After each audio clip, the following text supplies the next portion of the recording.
আসসালামু আলাইকুম দর্শক, আমন্ত্রণ জানাচ্ছি চ্যানেল আই সংবাদে। পুরো সংবাদ জুড়ে আপনাদের সাথে আছি আমি মৃত্তিকা মোস্তফা। বিস্তারিত সংবাদের শুরুতেই জানিয়ে দিচ্ছি সুপার ফ্রেশ ফর্টিফাইড সয়াবিন তেল সংবাদ শিরোনামগুলো। জামাত শিবির নিষেধের প্রস্তাব পর্যালোচনা শেষে স্বরাষ্ট্র মন্ত্রণালয়ে পাঠানো হয়েছে, কিছুক্ষণের মধ্যে প্রজ্ঞাপন জারি। সহিংসতায় নিহতের ঘটনায় আন্তর্জাতিক তদন্ত চেয়েছেন প্রধানমন্ত্রী। শিক্ষার্থীদের সব দাবি পূরণের পরও কেন আন্দোলন প্রশ্ন। বিজ্ঞানী হওয়ার স্বপ্ন ছিল, আন্দোলনে নিহত শিক্ষার্থী ফারহান ফায়াজের হত্যাকারীদের শাস্তি চায় পরিবার। বাংলা চলচ্চিত্রে বরাবরই উঠে এসেছে আবহমান বাংলার প্রাকৃতিক সৌন্দর্য, আরও বেশি প্রকৃতি ও পরিবেশ নির্ভর ছবি নির্মাণে গুরুত্বারোপ এবং অলিম্পিকে মেয়েদের ফুটবলে টানা দ্বিতীয় ম্যাচ হেরেও গোল পার্থক্যে কোয়ার্টার ফাইনালে ব্রাজিল। সুইমিংয়ে 2 স্বর্ণ পেলেন ফ্রান্সের ফেলপস লিও মার্শা। দর্শক, সংবাদ শিরোনামগুলো জানাচ্ছিলাম। এখনকার সংবাদ আয়োজন একই সঙ্গে চ্যানেলের ইউটিউব চ্যানেলে এবং চ্যানেলের ওটিটি প্ল্যাটফর্ম আই স্ক্রিনে লাইভ স্ট্রিম হচ্ছে। যাচ্ছি বিস্তারিত সংবাদে। জামায়াতে ইসলামী ও অঙ্গ সংগঠন নিষেধের প্রস্তাব পর্যালোচনা শেষে স্বরাষ্ট্র মন্ত্রণালয়ে পাঠানো হয়েছে বলে জানিয়েছেন আইনমন্ত্রী আনিসুল হক। কিছুক্ষণের মধ্যে প্রজ্ঞাপন জারির আশা করছেন তিনি। সচিবালয়ের ব্রিফিংয়ে মন্ত্রী আরও জানিয়েছেন, ডিবি হেফাজতে থাকা 6 সমন্বয়ক পরিবারের কাছে পাঠিয়ে দেওয়া হয়েছে, তাদের আর নিরাপত্তার প্রয়োজন নেই বলে জানান সমন্বয়করা।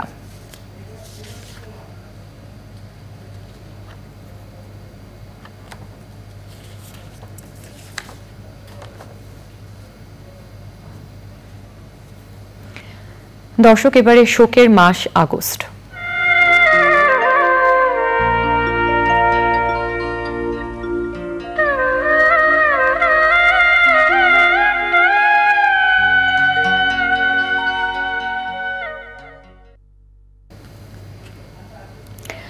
প্রধানমন্ত্রী শেখ হাসিনা বলেছেন, কোটা আন্দোলনে ঢুকে হত্যাযজ্ঞ ও সেবা দানকারী প্রতিষ্ঠানের ওপর আঘাত করে জঙ্গিরা। এই ঘটনার আন্তর্জাতিক তদন্ত হবে বলেও জানান তিনি।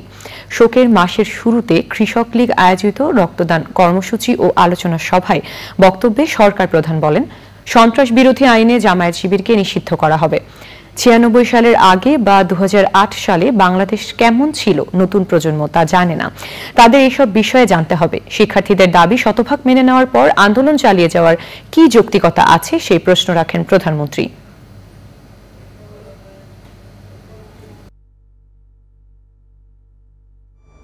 আজকে যে প্রাণহানিগুলি ঘটল, যেখানে দাবি শতভাগ মেনে নেওয়া হয়ে গেছে, সেখানে এই আন্দোলন চালিয়ে যাওয়ার কি যৌক্তিকতা আছে? কার সাথে? কেন? স্থাপনাগুলি ভেঙেছিল, ঠিক আছে, মানুষের হয়তো সাময়িক কষ্ট হচ্ছে, আগে যেখানে এত আরামে চলতে পারতো হয়তো সেটা করতে পারছে না। সেগুলি তো এক সময় আবার সময় লাগবে, কিন্তু এক সময় সেগুলি ঘুরে তোলা যাবে। কিন্তু যে জীবনগুলি ঝরে গেল, ছোট্ট ছোট শিশুরা গুলিবদ্ধ, এই গুলিগুলি কিভাবে লাগলো? আওয়ামী লীগ সাধারণ সম্পাদক এবং সড়ক পরিবহন ও সেতু মন্ত্রী ওবায়দুল কাদের বলেছেন, বাংলাদেশের অভ্যন্তরীণ বিষয়ে হস্তক্ষেপ চেয়ে বিভিন্ন রাষ্ট্রের কাছে ডক্টর ইউনূসের বিবৃতি পাঠানো রাষ্ট্রদ্রোহিতার শামিল। এটি আন্তর্জাতিক আইনেরও পরিপন্থী।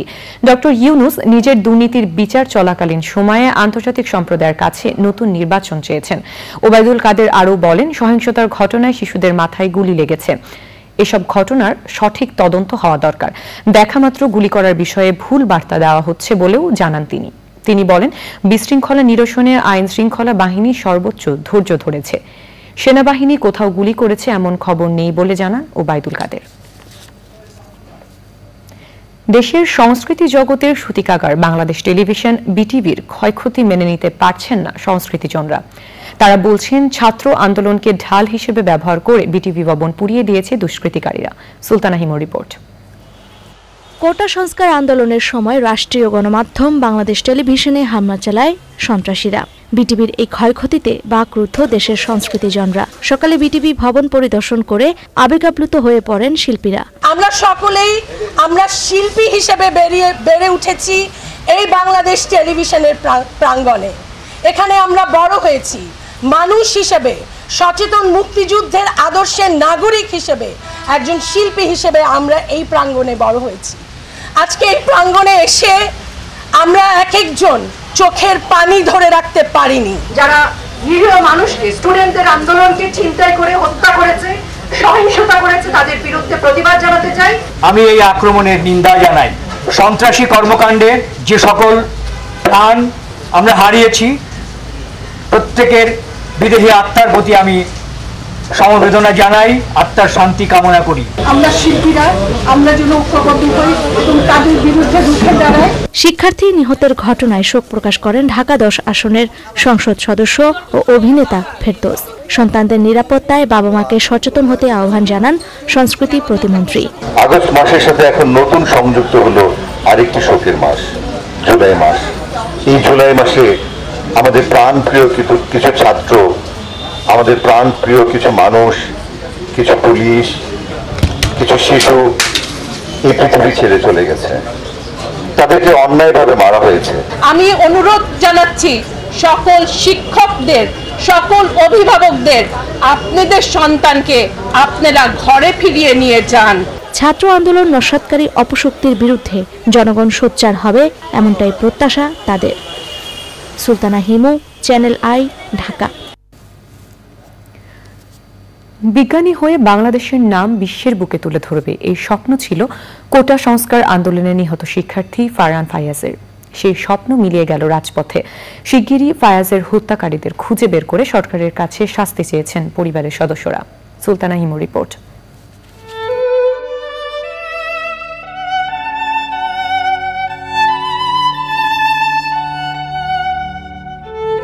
এই ঘরেই থাকতো কোটা সংস্কার আন্দোলনে নিহত টকবকে তরুণ প্রাণ ফারহান ফাইয়াজ। তার পড়ার টেবিলটা আজ শূন্য। টেবিলের একপাশে পড়ে রয়েছে তার হাতঘড়ি। সারি সারি বইগুলো কেউ আর ছুঁয়ে দেখে না। ঘর জুড়ে এক বিশাল শূন্যতা জানান দিচ্ছে ফাইয়াজ নেই।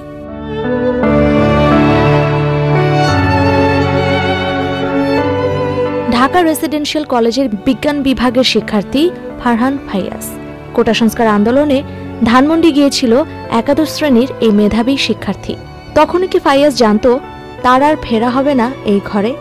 ছেলেকে হারিয়ে শোকার্ত মা কি করবেন, কি বলবেন, তাই যেন বুঝে উঠতে পারছেন না। মেধাবী ছাত্র, সাহসী, ধার্মিক ছিল, নামাজ পড়তো 5 ওয়াক্ত, শখ ছিল গিটার শেখার। ফাইয়াজের বাবা জানালেন, বিজ্ঞানী হয়ে দেশের জন্য কিছু করার স্বপ্ন ছিল ছেলের। ফাইয়াজের ছোটবেলা থেকেই স্বপ্ন ছিল যে সে সায়েন্টিস্ট হবে, দেশের বাইরে যে উচ্চশিক্ষা নিয়ে এসে দেশের জন্য কিছু করবে। তার আর 1 বছর পরে ইন্টারমিডিয়েট কমপ্লিট হয়ে যাওয়ার কথা ছিল, আল্লাহ চাইতো। ইন্টারমিডিয়েট কমপ্লিট করে সে ইউকেতে যাবে হায়ার এডুকেশনের জন্য, তার ইচ্ছে ছিল, আমাদেরও ইচ্ছে ছিল। আমি রাতে ঘুমোতে গেলেও সবসময় তার স্মৃতি আমার চোখে ভেসে ওঠে।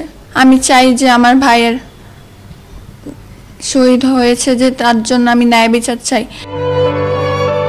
পরিবারের চাওয়া ফায়াজের জন্য সরকারি যে সহায়তা দেয়া হয়েছে তা যেন ফায়াজের নামে গরিব দুস্থদের সেবায় বিতরণ করা হয়। Sultana Himu, channel I, Dhaka. জাতীয় মৎস্য সপ্তাহ 2024 উপলক্ষে বঙ্গভবনের পুকুরে 4418টি মাছের পোনা অবমুক্ত করেছেন রাষ্ট্রপতি মোহাম্মদ শাহাবুদ্দিন। সকালে বঙ্গভবনের সিংহপুকুরে রুই, কাতলা, মৃগেল, কালবাউস, মহাশোল, সুবর্ণ রুই, পাবদা, চিংড়ি ও গুলশার বিভিন্ন প্রজাতির 426 কেজি ওজনের পোনা অবমুক্ত করেন তিনি। সে সময় মৎস্য খাতের সম্প্রসারণের উপর গুরুত্ব আরোপ করে স্থানীয় প্রজাতির মাছ সংরক্ষণ এবং মাছের উৎপাদন বাড়াতে সরকারি বেসরকারি উদ্যোক্তাদের এগিয়ে আসার আহ্বান জানান রাষ্ট্রপতি। মৎস্য খাতকে কর্মসংস্থান সৃষ্টির জন্য অত্যন্ত গুরুত্বপূর্ণ খাত উল্লেখ করে রাষ্ট্রপতি স্থানীয় জাতের মাছের উৎপাদন বাড়াতে সংশ্লিষ্ট সবাইকে সুস্পষ্টভাবে নির্দেশ দেন। পরে মাছের পোনা অবমুক্ত উপলক্ষে বিশেষ দোয়ার আয়োজন করা হয়। সে সময় মৎস্য ও প্রাণী সম্পদ মন্ত্রী আব্দুর রহমান, সংশ্লিষ্ট মন্ত্রণালয়ের সচিব ও বঙ্গভবনের কর্মকর্তারা উপস্থিত ছিলেন। চলচ্চিত্রে শুধু মানুষের জীবনের প্রতিচ্ছবি ফুটে ওঠে না, পারিপার্শ্বিক পরিবেশ প্রকৃতিও চিত্রায়িত হয় রঙিন সিলুয়েটের পর্দায়। সূচনা লগ্ন থেকেই বাংলা চলচ্চিত্রে যেমন আবহমান বাংলার প্রাকৃতিক সৌন্দর্য উঠে এসেছে, তেমনি প্রাকৃতিক দুর্যোগের তাণ্ডব লীলাও তুলে ধরা হয়েছে সুনিপুণভাবে। তবে জলবায়ুর পরিবর্তনের বিরূপ প্রভাব মোকাবেলায় সচেতনতা সৃষ্টিতে আরও বেশি প্রকৃতি ও পরিবেশ নির্ভর চলচ্চিত্র নির্মাণ জরুরি। বাংলা চলচ্চিত্রে প্রকৃতি নিয়ে সাবরিনা হাসানের প্রতিবেদন।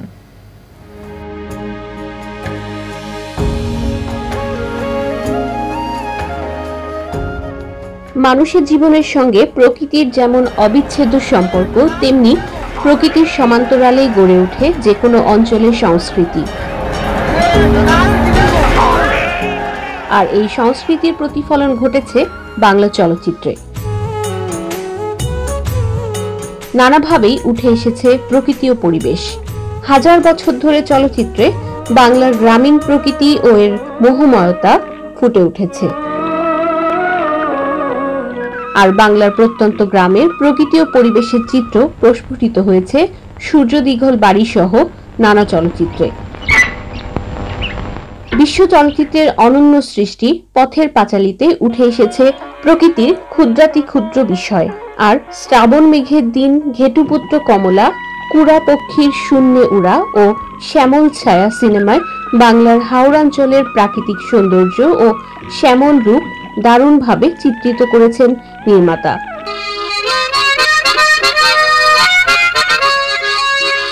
নদীমাতৃক বাংলার প্রকৃতিকে প্রাধান্য দিয়ে নির্মিত হয়েছে পদ্মা নদীর মাঝি, তিতাস একটি নদীর নাম, পদ্মপুরাণ, হালদা, চিত্রা নদীর পাড়ে সিনেমা।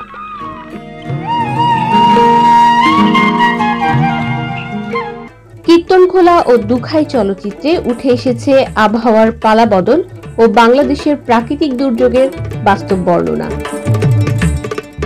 এছাড়াও সারেং বউ, বেহুলা, লাল শালু, মাটির ময়না, লালন, মনের মানুষ, ধীরে বহে মেঘনা সহ অসংখ্য চলচ্চিত্রে ফুটে উঠেছে বাংলার নির্মল প্রকৃতি। তবে বৈরী জলবায়ু, প্রাকৃতিক দুর্যোগ, দূষণ প্রকৃতিকে যেমন ধ্বংস করছে, তেমনি নেতিবাচক প্রভাব ফেলছে মানুষ ও জীববৈচিত্র্যের উপর। তাই চলচ্চিত্রেও পরিবেশ সংরক্ষণের বিষয়গুলো তুলে ধরা প্রয়োজন।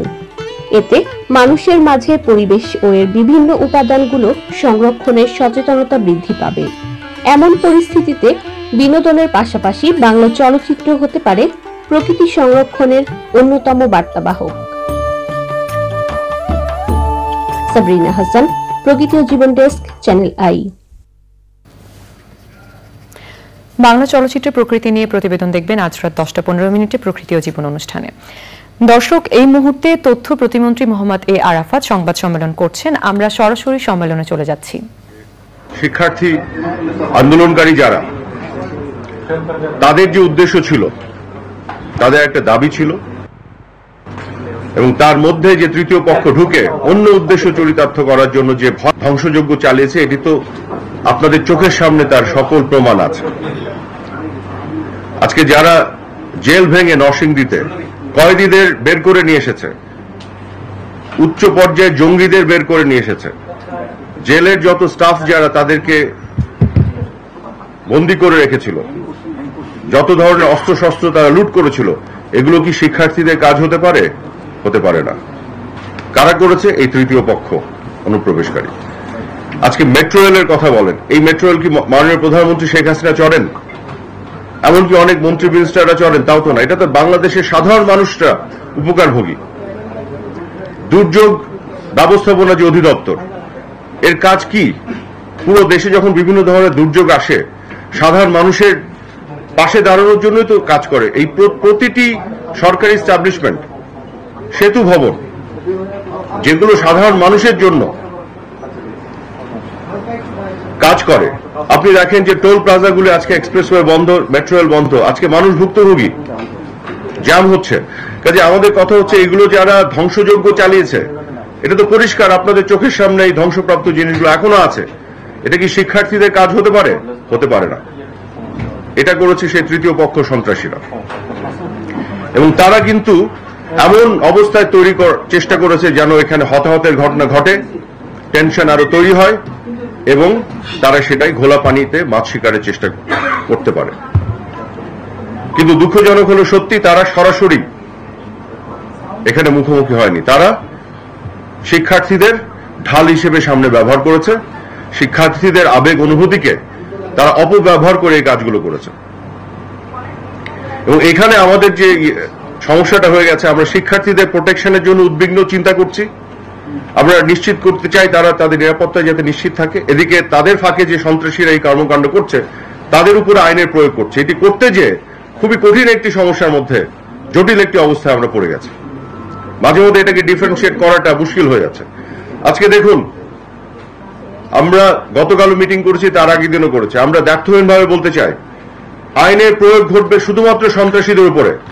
সুনির্দিষ্ট প্রমাণ সাপেক্ষে যাদের সম্পৃক্ততা পাওয়া যাবে এই ধরনের ক্রিমিনাল অফেন্স করার সাথে, দেশে যাদেরকে বিচারের আওতায় আনার জন্য যে ধরনের অন্যায় তারা করেছে সেগুলোকে করার যৌক্তিকতা আছে, তাদের উপরে আইনের প্রয়োগ ঘটবে, তাদেরকে গ্রেফতার করা হবে।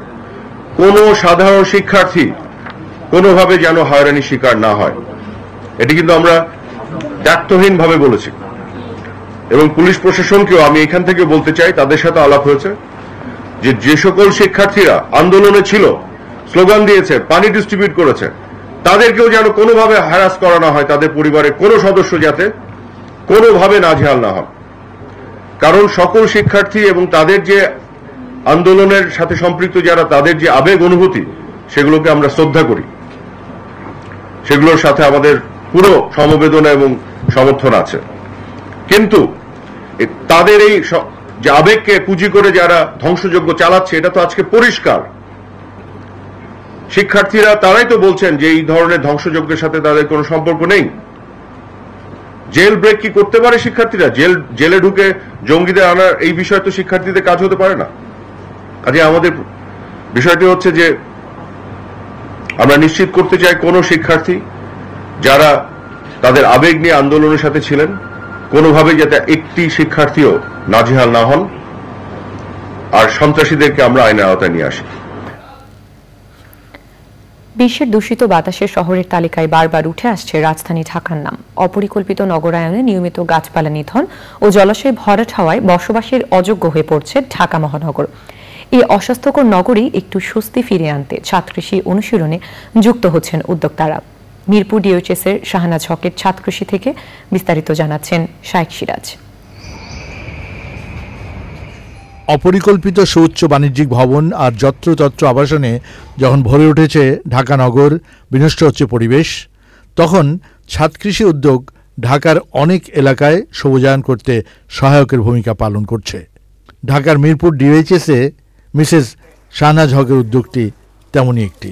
পাশ দিয়ে স্ট্রাকচার করে হাউসের মতো করছেন, যাতে বেশি মাটি রাখা যায়। এটা বাড়ি করার সময় চিন্তা করছেন?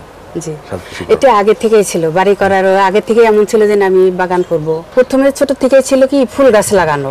ফ্যামিলি এরা কৃষকের ইয়া ছিল কাজ। আমাদের সবারই তো এক সময় তো কৃষক ছিল। তিনি 16 বছরের চর্চায় রকমারি ফল ফসল আর সবজির প্রাচুর্যে ভরে তুলেছেন ভবনের উপরিভাগ।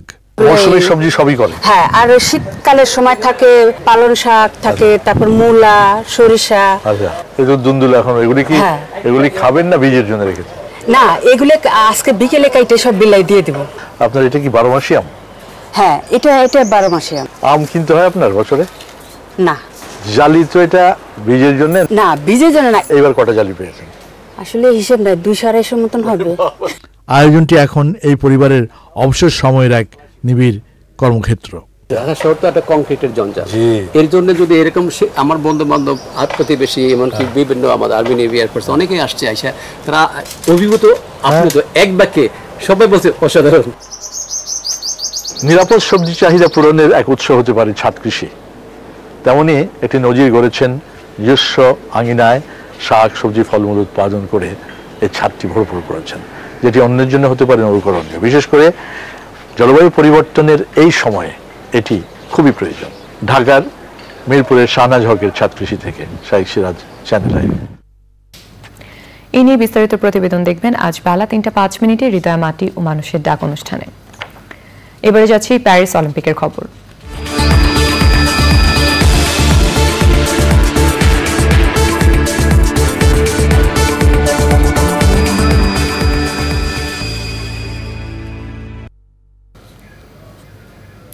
প্যারিস অলিম্পিকের সুইমিং পুল মাতিয়ে চলেছেন ফরাসি মাইকেল ফেলপস খ্যাত লিও মার্শা। এবারের গেমসে এই পর্যন্ত 3টি সোনা জিতেছেন মার্শা। মেয়েদের 1500 মিটার ফ্রিস্টাইল সাঁতারে নতুন অলিম্পিক রেকর্ড গড়ে টানা দ্বিতীয় আসরে স্বর্ণপদক জিতেছেন মার্কিন সাঁতারু লেডি কি। ছেলেদের টেনিসে সিঙ্গলসের পর এবার ডাবলসে হেরেও অলিম্পিক আসর থেকে বিদায় নিয়েছেন স্প্যানিয়ার লিজেন্ড রাফায়েল নাদাল। মেয়েদের ফুটবলে টানা দ্বিতীয় ম্যাচ হেরেও কোয়ার্টার ফাইনালে উঠেছে ব্রাজিল।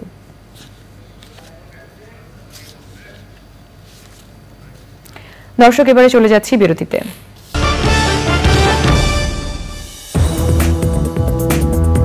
দর্শক, ফিরে এলাম বিরতির পর। শিক্ষার্থীদের নিরাপত্তা বিবেচনায় আগামী 10ই আগস্ট পর্যন্ত এইচএসসি ও সমমানের সব পরীক্ষা স্থগিত করা হয়েছে। বৃহস্পতিবার আন্তঃশিক্ষা সমন্বয় বোর্ডের এক বিজ্ঞপ্তিতে এই তথ্য জানানো হয়। এর আগেও 3 দফায় পরীক্ষা স্থগিত করা হয়েছিল। আন্তঃশিক্ষা বোর্ড সমন্বয় কমিটির সভাপতি ও ঢাকা শিক্ষা বোর্ডের চেয়ারম্যান অধ্যাপক তপন কুমার সরকার সই করা বিজ্ঞপ্তিতে পরীক্ষার নতুন তারিখ জানানো হয়। বিজ্ঞপ্তিতে বলা হয়েছে, পরীক্ষার্থীদের নিরাপত্তার কথা বিবেচনা করে আগামী 11ই আগস্ট থেকে নতুন সূচিতে স্থগিত হওয়া পরীক্ষাগুলো অনুষ্ঠিত হবে। পরে জানিয়ে দেওয়া হবে নতুন সময়সূচি। এবারে যাচ্ছি জয় বানানা ফাইবার মেশিন সিল্ক সিটি সংবাদ।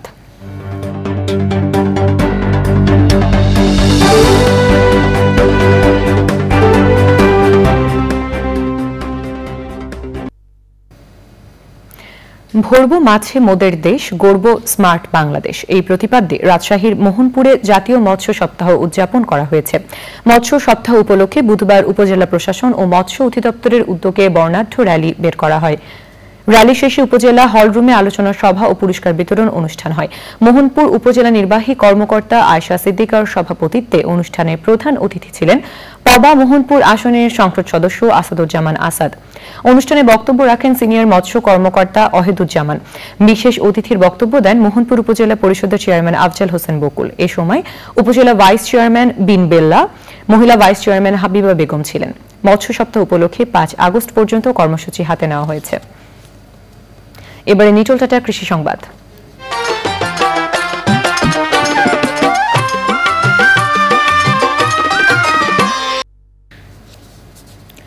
লক্ষ্মীপুরের মেঘনা নদীতে অবাধে চলছে বাগদা চিংড়ি, রেণুপোনা শিকার। ধ্বংস হচ্ছে 200-রও বেশি বিভিন্ন প্রজাতির মাছের পোনা। নদীতে দেখা দিচ্ছে মাছের আকাল। এসব পোনা শিকারীদের বিরুদ্ধে দ্রুত ব্যবস্থা নেওয়ার দাবি জানিয়েছেন স্থানীয়রা। এখন দেখবেন প্রকৃতি সংবাদ।